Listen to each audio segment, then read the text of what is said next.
tujuan hidup itu seperti apa, kamu tuh sebenarnya profesionalisme itu seperti apa yang ingin kamu lakukan 5 tahun ke depan, planning kamu mulai IT seperti itu kan yang bisa kalian latih, iya kan? Latih dan itu pakai bahasa Inggris, latihan sendiri aja di mobil.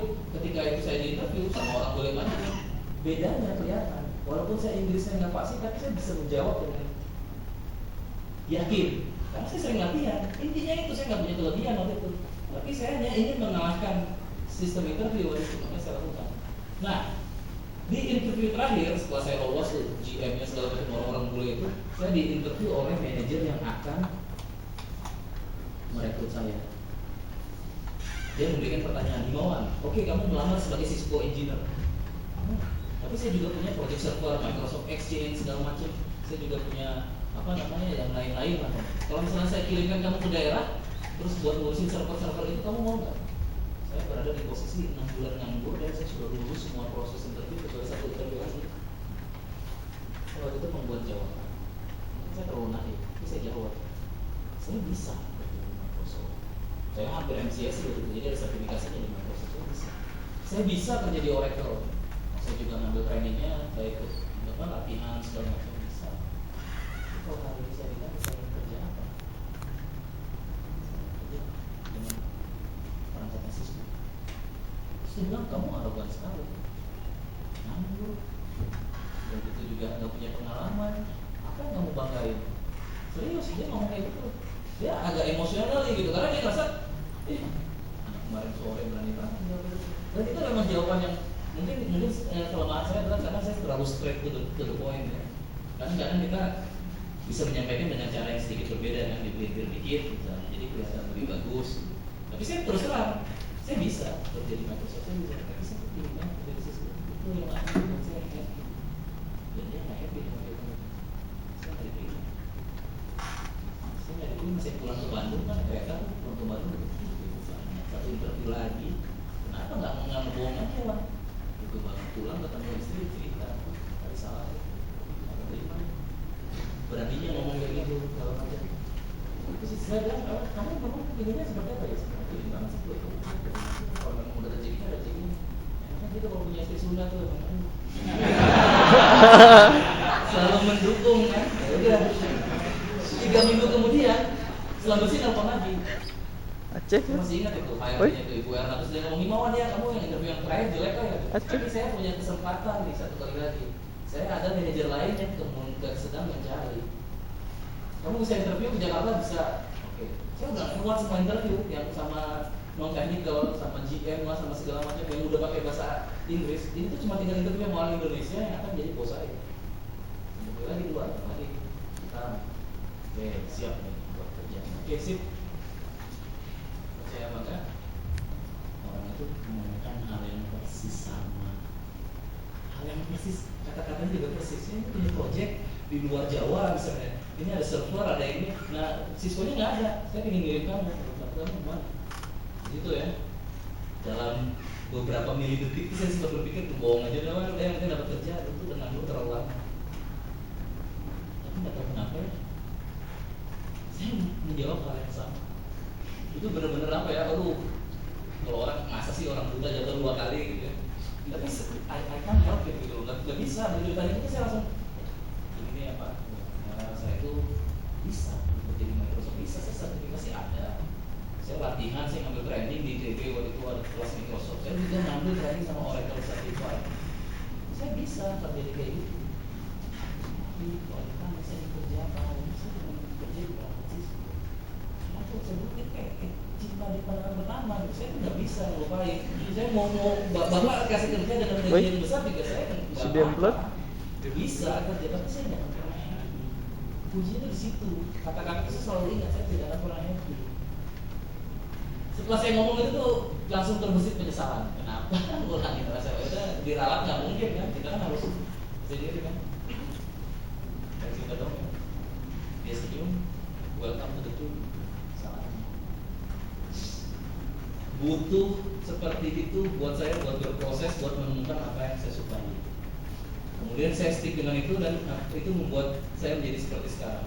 Nah, saya merasa proses seperti itu tuh seharusnya bisa dibikin lebih efisien. Kalian harusnya bisa menemukan itu ketika masih tingkat 1, tingkat 2, sehingga kalian bisa mempersiapkan diri, sehingga kalian tidak perlu mengambil risiko seperti itu.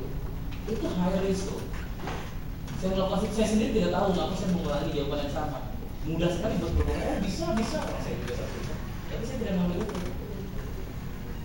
Ya, yang di atas mungkin tidak tahu persisten, ya udah kasih aja. Saya masuk ke selama media dengan itu, dengan jawaban itu, dan itu manajer saya itu masih ada di selama bisa ditanya. Jadi mungkin tidak akan bilang, oh ini orang baru 3 minggu lalu ditolak masih jawaban gitu, ngapain dia bilang kita? Itu yang saya cerita. Saya merasa itu the right thing to do, ya. Itu hal yang saya suka dan saya akan perjuangkan. Dan keputusan saya perjuangkan yang kamu suka. Jangan pernah melihat, oh tadi sudah ada tuh di TBR, gimana Pak, ini saya suka sesuatu tapi forecastnya kelihatannya nggak akan sukses di masa depan. Bentar dulu, yang ngasih forecast siapa? Misalnya kalian tiba-tiba ngomong, saya ingin jadi ahli open source, tapi di masa depan nggak open source. Yang ngomong siapa kalau itu nggak akan sukses? Gitu kan? Yang ada, yang selama hidup saya menganalisa adalah ketika orang fokus melakukan hal yang dia sukai, walaupun mungkin kelihatan konyol, walaupun mungkin bahkan pasarnya sudah saturated, atau walaupun mungkin dia sudah orang tidak ada udah tidak ada lagi nih, semua orang udah nggak pakai Microsoft, kok kamu tertarik banget pakai Microsoft misalnya, tertarik banget nih jadi ahli Microsoft. Yang pertama yang saya lihat itu pola patternnya selalu sama, biasanya mereka selalu lebih berhasil dari orang yang memasarkan diri terus mengikuti mainstream. Kelihatannya gitu, selalu gitu. Walaupun di hal yang kelihatannya itu konyol di zaman sekarang semua orang udah bisa motret, kalau ingin jadi fotografer, jadi suka. Dia benar-benar fokus, karena kalau begitu kita suka, kita akan dedicated, kita akan melakukan apapun, memperjuangkan buat hal yang kita suka. Itu yang pertama. Yang kedua, seandainya kamu memilih sesuatu, ini susah buat dijawab, gimana cara menemukan itu assessment. Kita harus mulai berpikir, mulai malam ini apa sih saya suka. Jadi kita sudah mulai melihat opsi kan. Setelah mengikuti sesi ini, saya tidak bisa bilang ini loh caranya biar kamu menemui yang kamu suka. Enggak, kamu itu tuh discovery. Jadi kita coba, tapi mulai hari ini palingnya kan yang ada di sini, kalau nggak tiduran kan pasti mulai mikir kan. Benar juga ya. Gimana kalau kita coba mulai mencari apa sih yang saya suka setelah lulus dari teknik elektro, mau ngapain gitu. Nah, paling nggak kita akan mulai melihat opsi kan. Oh ternyata saya bisa di sini, saya kurang suka ini, nggak usah dilihat. Biasanya kalau orang menemukan apa yang dia suka, itu walaupun dari segi materi mungkin orang lihat, oh dia memilih buat jadi pemain band, nggak sukses, mainnya cuma di kafe-kafe di Ciamplas misalnya gitu, tapi dia memilih buat itu. Paling tidak dia hidupnya akan lebih bahagia, maka itu yang dia inginkan. Saya waktu itu seperti saya bilang, saya bisa terjadi saya memilih buat itu. Jadi cerita saya itu untuk membuat bahwa kamu percaya dengan suatu value yang kamu suka, kamu stick ke situ. Biasanya kalau nggak kamu berhasil, pilihan lainnya adalah kamu lebih bahagia. Saya kan ada ruginya dari gue. Jadi nggak pernah. Nah itu. Jadi sekali lagi saya tidak bisa menjawab bagaimana caranya, itu proses self discovery. Tapi pulang dari sini, kalau ada satu hal yang kalian harus ingat dari sesi 2 jam lebih sampai 3 jam ini adalah temukan yang kalian suka. Jangan sampai kalian lulus terus harus mengalami beberapa proses sampai menemukan itu, karena itu sayang, dan mungkin nanti pada saat kalian lulus marketnya sudah sangat kompetitif, tidak memberikan kalian ruang buat bisa melakukan hal seperti itu. Saya dulu masih berhasil mungkin ya karena marketnya juga masih banyak kan. Kalau sekarang kalau kalian memiliki hal yang sama 5-6 tahun lagi setelah kalian lulus melakukan hal seperti itu tidak akan berhasil. Jadi mulailah. Demikian, mudah-mudahan bermanfaat. Terima kasih semuanya yang selalu mengikuti. Oke, terima kasih Kang Himawan. Kalau biasanya kalau dalam negeri itu standing ovation ya, kita berdiri ya, penghargaan, dan kita berharap seperti beliau.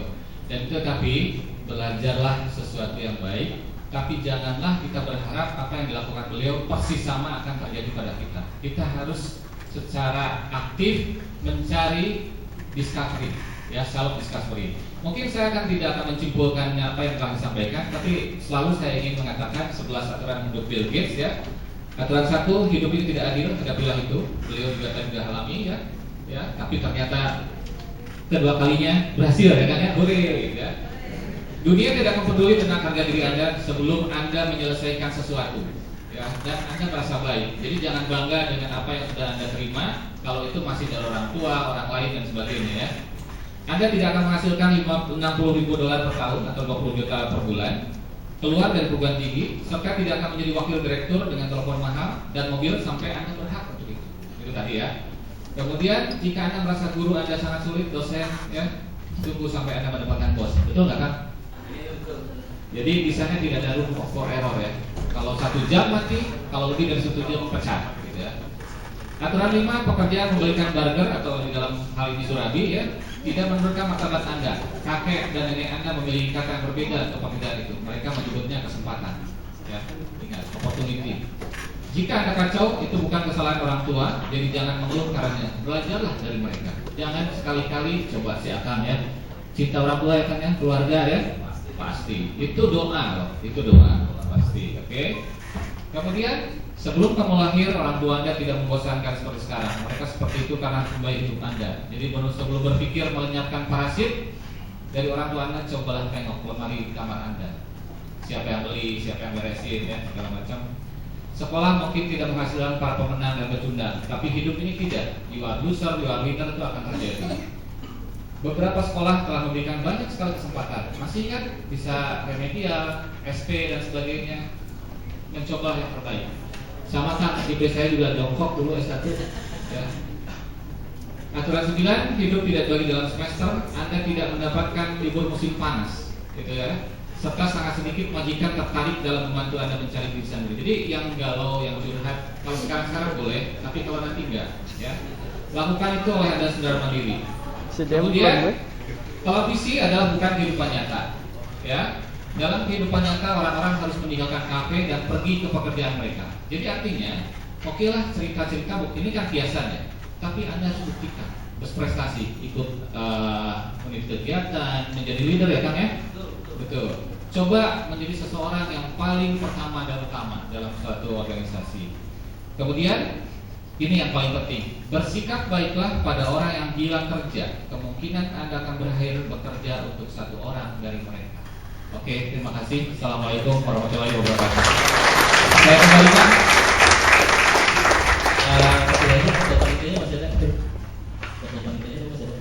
Oh ya, jadi buktinya buat ketua panitia aja. Terima kasih.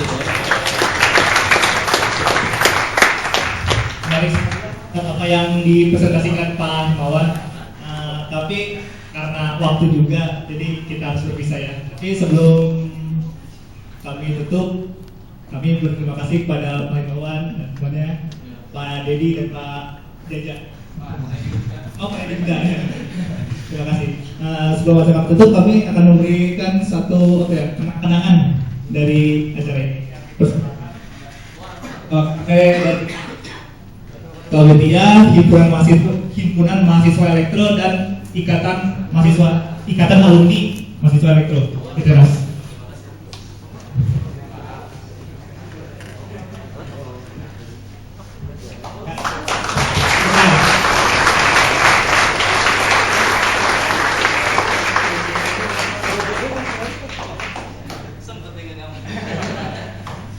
Mirip.